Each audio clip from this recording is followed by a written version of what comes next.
We are our belief system. And that belief system we created ourselves before we were 7 years old in response to pain, fear, and fear of more pain to come.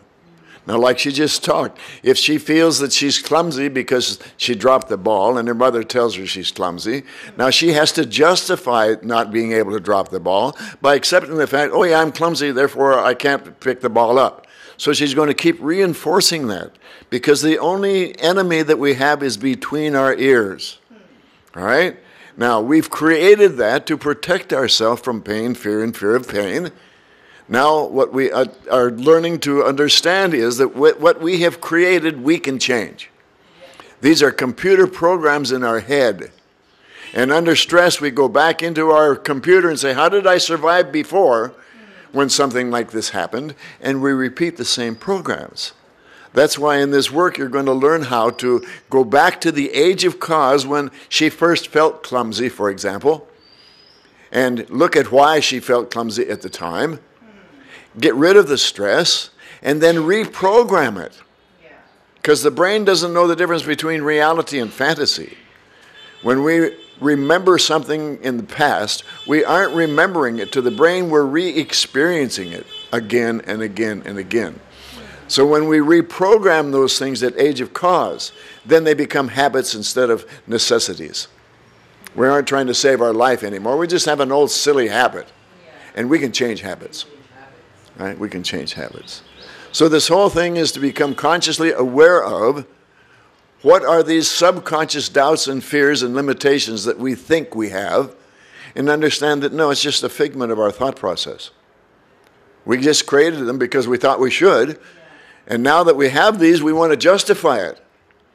Oh, that's because I'm okay, I'm not okay, or they would be nicer to me. I'm not okay, or my parents would have loved me the way I want them to. Doesn't matter what they gave me, it's what I didn't get that I used to prove to myself that I'm not worthy. Okay? You want to do some more? Yeah. Just another thing that, it keeps, as I said the other day, that our this response may never go away completely, but your turnaround time is going to become very sharp.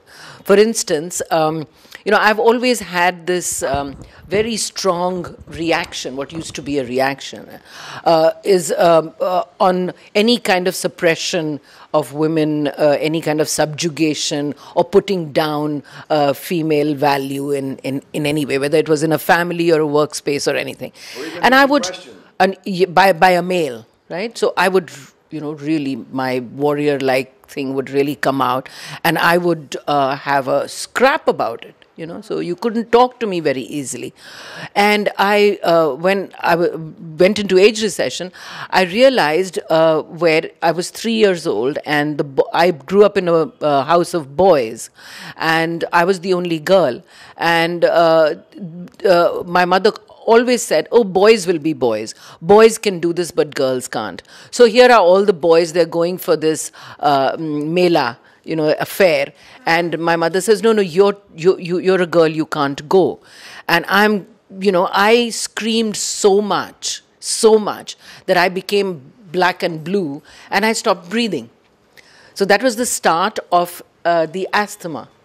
But it was a very strong anger reaction, which lived in my body, and until I saw it for what it was, and until I accepted it, diffused the stress that was on it, for it to not continually have the same reaction, which was really upsetting my breathing.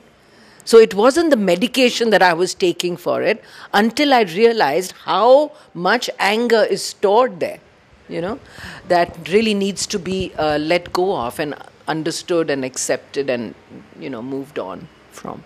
So this is going to keep coming up, until we say, hey, I did it again. Like Michelle was saying something just now. They say, I did it again. All right, now I'm not going to do it. So I make up, I encounter my habits differently. Anything more? Yes. So what that just shows you is when you understand at the age of cause why you did something, like she's talking about, why she was angry at herself for not being good enough to go out with the boys. All right? So therefore, every time that she got angry from then on, her breath would be a problem. and the asthma would come back up again. Now, by understanding that and going back to the age of cause when she first decided to do that, all right, now it lightens up. It gets less and less reactive. So this goes on until she eventually convinces her own cells that, no, I'm not doing that anymore. I'm feeling good. And that's why that mantra is so valuable. I don't do that anymore. I'm feeling good. And until you convince yourself that you really mean it, it's going to keep coming to check you out to see if you mean it.